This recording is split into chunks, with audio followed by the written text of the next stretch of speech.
Hello and welcome back, or for the first time if you're just joining us.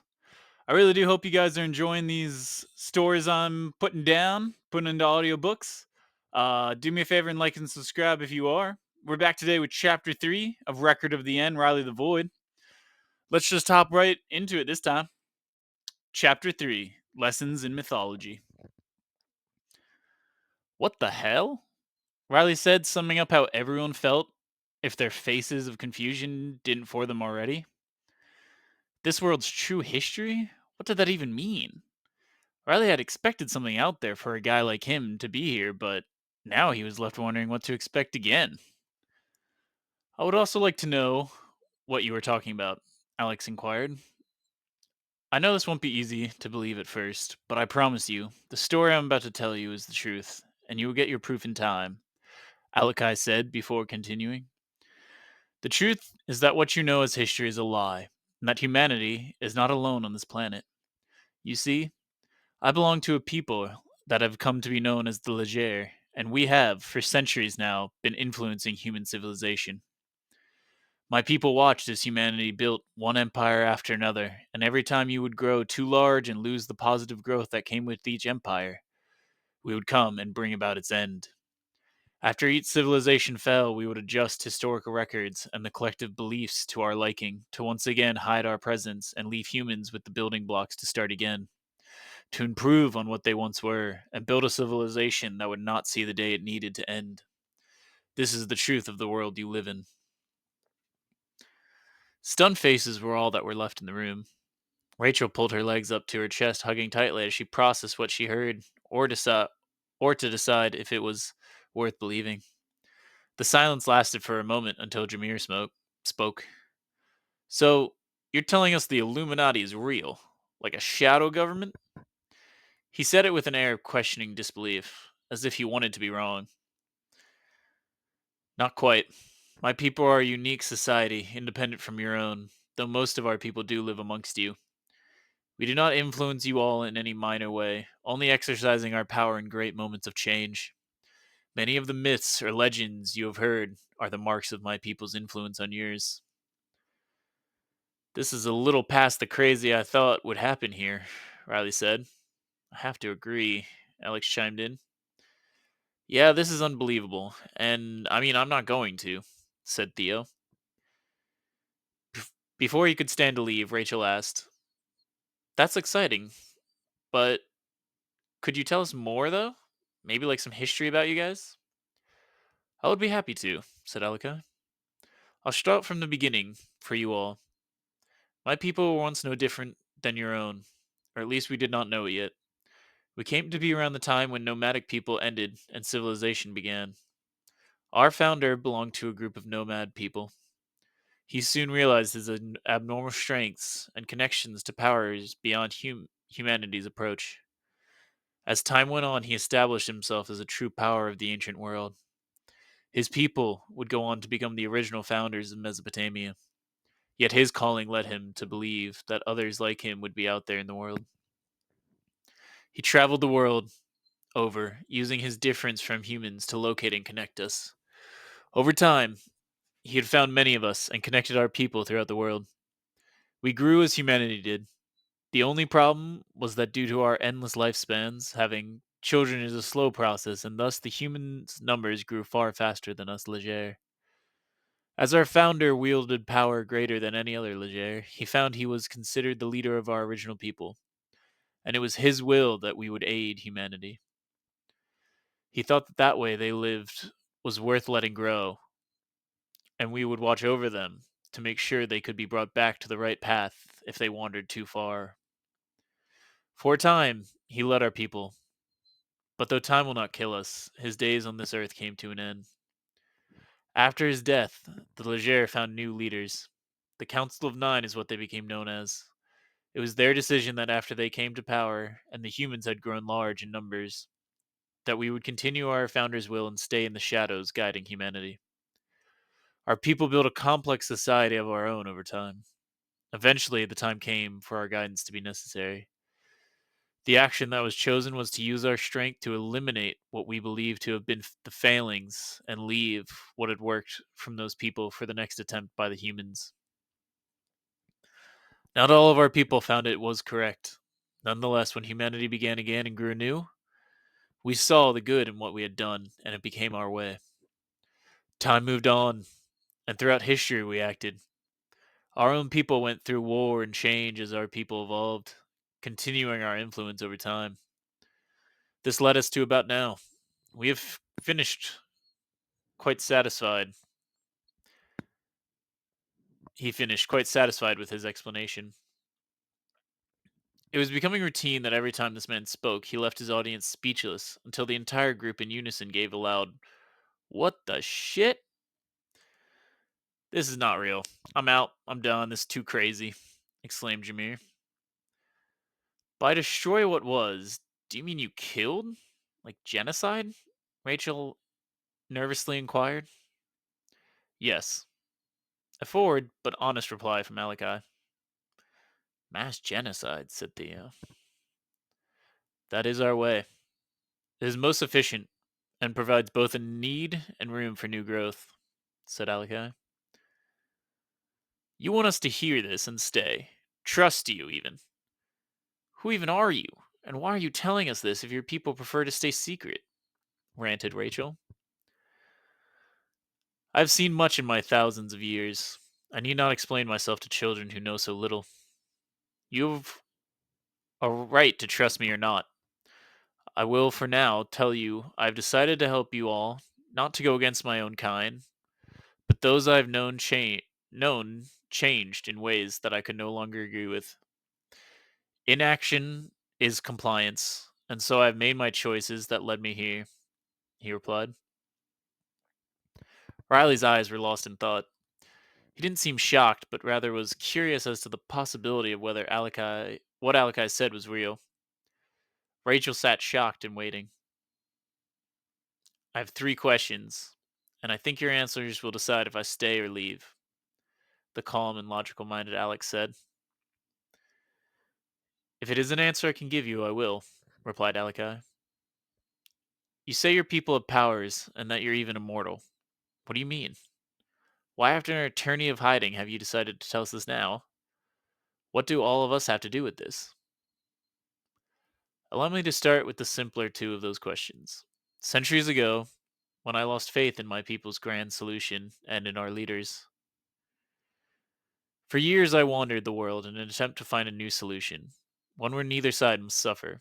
Alas, time is not on our side now, and I've come to tell your government and you individuals this tale because the time for another cleansing of history draws near. Only this time things will be different. The plan is no longer just to influence, but to seize control and guide humanity directly by using our power. Even now, I'm not sure which is right, but I do know that you deserve a chance to fight, a real chance. To answer how you all play into this, well, except for Dr. Emery and the lieutenant, you see, humanity has something it has not had in past eras. That something is Mr. Locke's here, he said, waving his hand at Riley. "You see, your friend here has been given the powers of our people. And not just that, but it is believed between a certain individual and I that he wields our gifts similar to our founder." Riley snapped his head and met Alakai's eyes.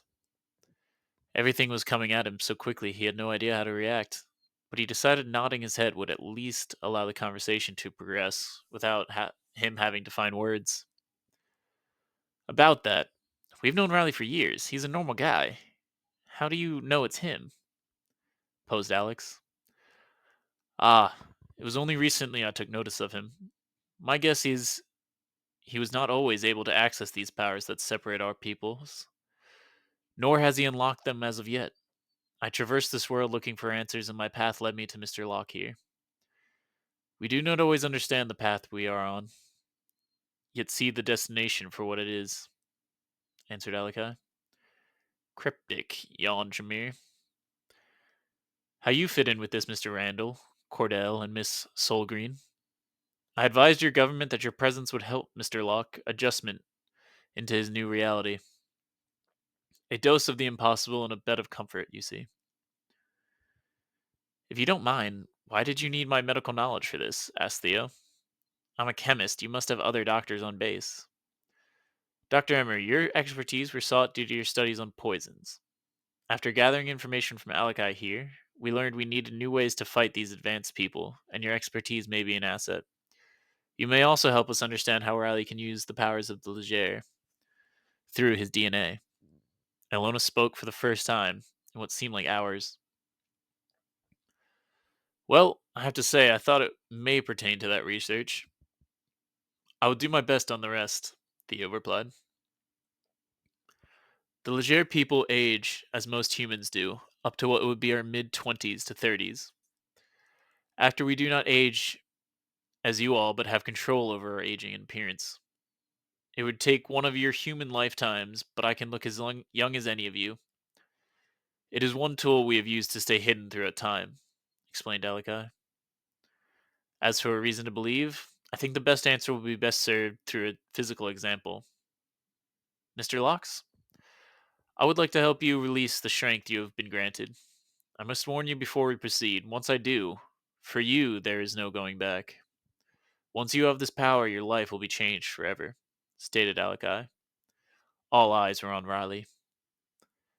I accept, he blurted out, shocking himself as much as anyone in the room. While he was surprised he said it so quickly, he didn't regret it. It was simple, really. Insane but simple.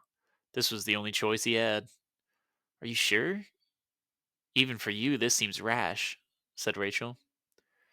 Either he's about to prove this is real, or the joke's over and we can go home, replied Riley. Well, we will need to move to the training area down the hall then, Alakai said. The group got up, eager to see what answers would come. They exited the meeting room and walked just a few feet down the hall and entered another room, through doors on the right. Inside was a large room. Trailing the pack, Riley and Jameer walked together. Only before going in the room did Jameer grab Riley's shoulder, stopping both before entering. My guy, I agree with pushing this to the limit, but you really trust in this old man? He's whack and seems mad chill about the whole killing people thing. Jameer spoke his words relaxed yet sincere in a way to break through Riley's guards. Don't much have to trust him. They gave me you guys. That I can trust, said Riley. The training room was sectioned off with space for lifting, cardio, and combat training. The group moved to the combat area. Everyone except Ilona and Alakai stood by Riley. Ilona stood alone off to the side, and Alakai faced Riley. Are you ready? Said Alakai, placing his hand on Riley's shoulder, as if to comfort him. As ready as I'm gonna be, but how do we. Before he could finish, Alakai pulled his shoulders down and drilled his knee directly into his stomach, sending Riley doubling over onto the floor. Oh, damn, you're a dick, Riley gasped out as he tried to inhale the air that had escaped his lungs. What is wrong with you? Rachel shouted, along with everyone else ran to his side to help him up. As he made his way to his feet, he said, How does that unlock my powers? I mean, all you did was knee me by surprise. Well, you see, I had to move my own energy through you, stated Alakai. I needed to use force to break the lock inside you, and since I am no fighter, that was my best attempt. Sorry this old man wounded you, he jested. You got me good, I can't deny it. So now that you did, how does this work?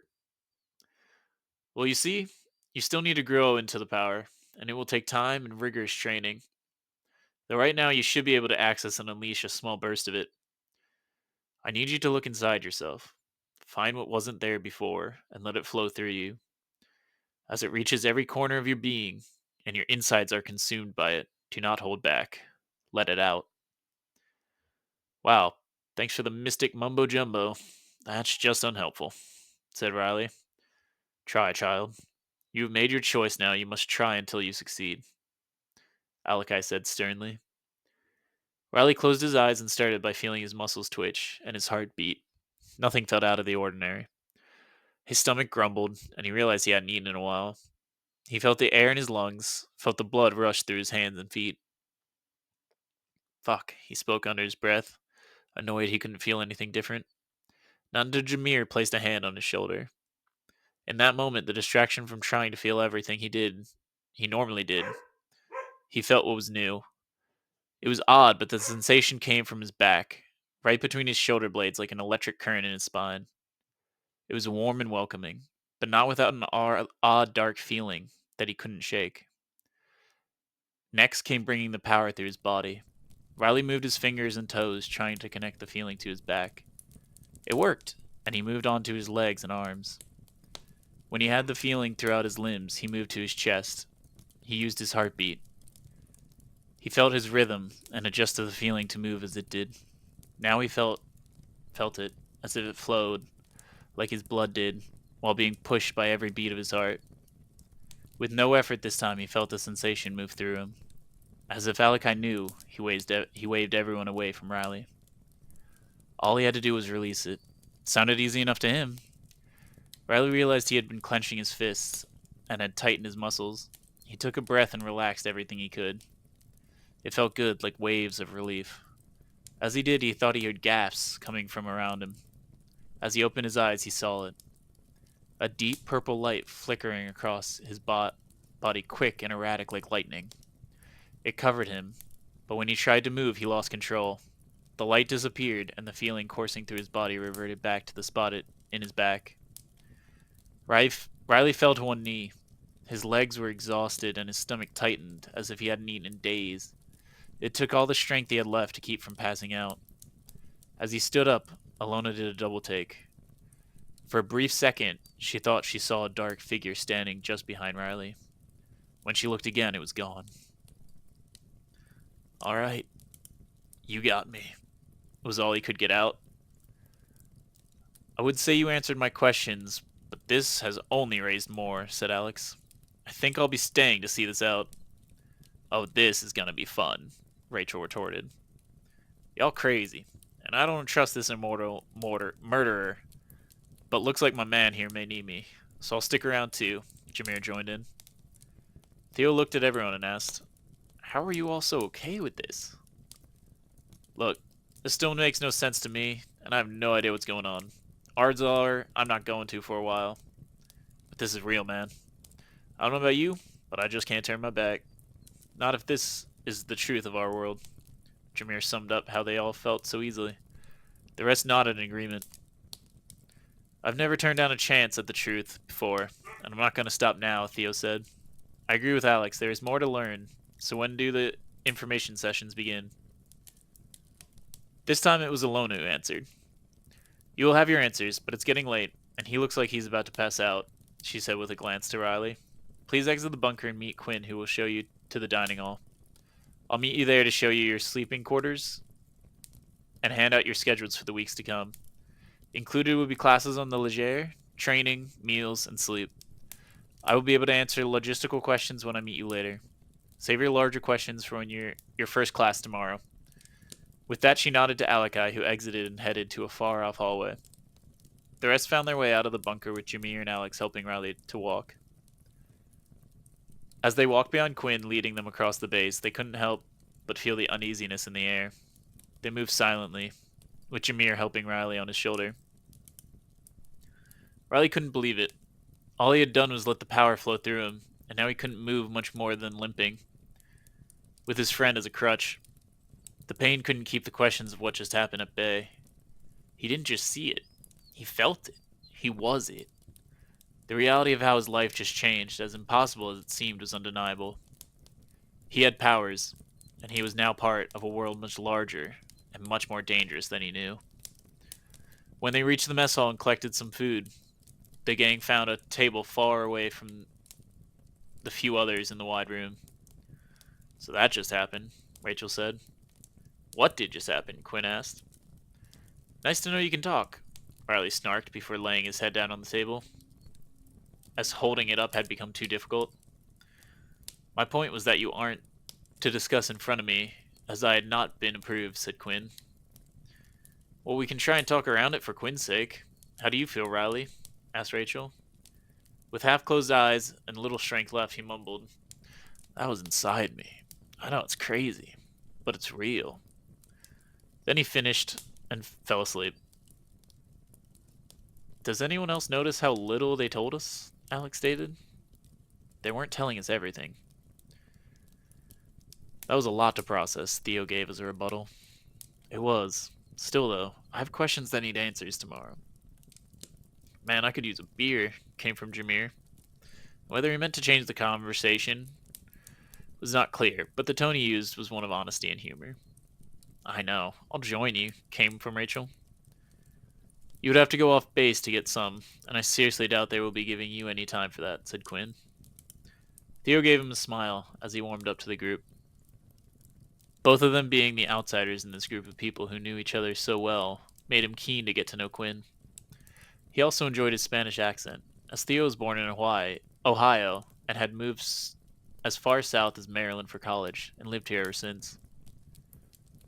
So I'll just sneak out, Vermeer said, acting fairly nonchalant about sneaking off and back onto a military base that these individuals had just learned was housing a top secret project involving people with supernatural abilities. As the surreal nature of their cumulative day together hit them, they broke out into laughter. Even Reilly joined in, who had been moving in and out of sleep. You awake? Inquired Alex. Nah, I just always know when Jameer says something dumb, he replied with a chuckle, and the group broke out into another round of laughs. After a few more minutes, everyone had finished their meals, and with perfect timing, Alona walked in. Without saying much, she handed out the schedules to everyone, and then took them to their living arrangements, which, as it turned out, were among the hallways of the underground bunker. She led them back to the same floor as the briefing and training rooms. On either side of the stairs were the dorms, men on the right, women on the left, each set up with a small restroom and a long line of cots. Everyone's bags had been brought to their rooms and placed among the beds. Most stayed awake for a while talking about what had just happened and looking over the schedule. Rachel joined the men's side as her new roommate Alona wasn't much of a talker.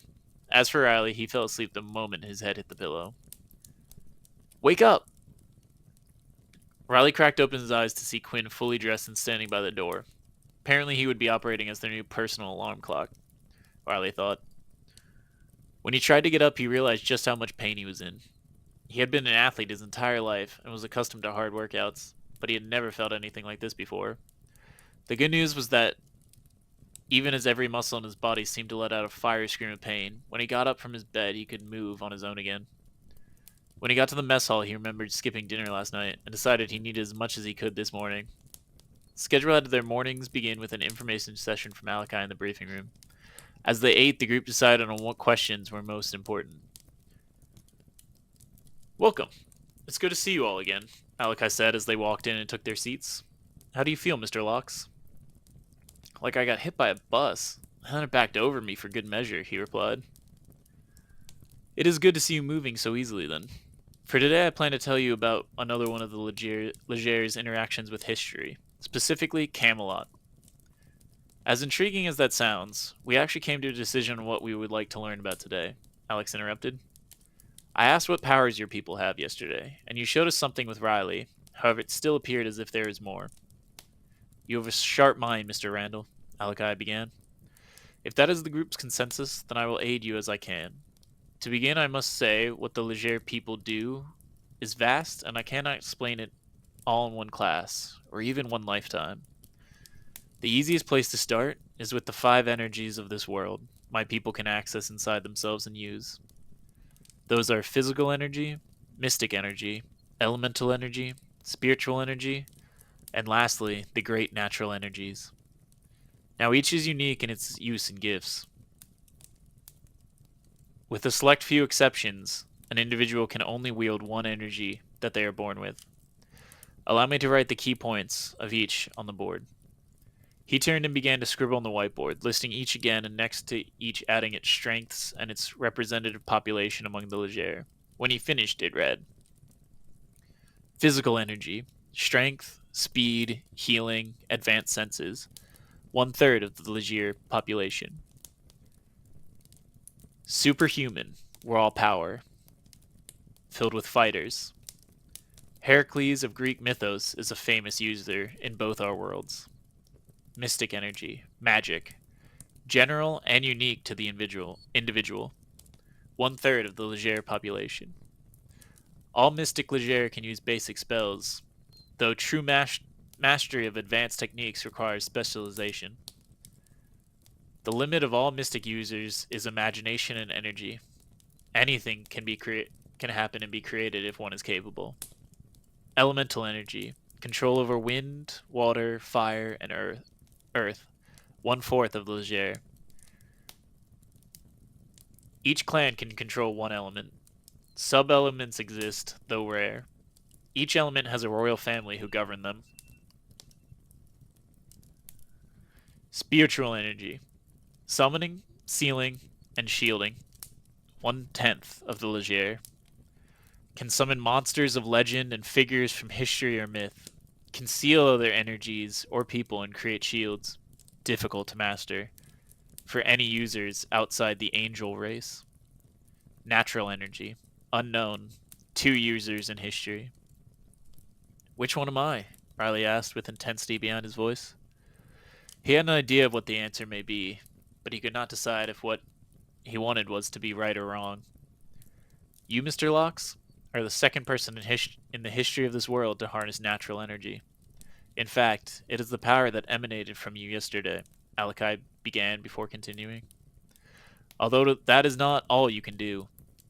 Every eye in the room had been fixated on Alakai and the board behind him, but now Reilly could feel the pressure of each gaze upon him. You see, Mr. Locks, you not only wield the 5th energy alone, you possess all 5.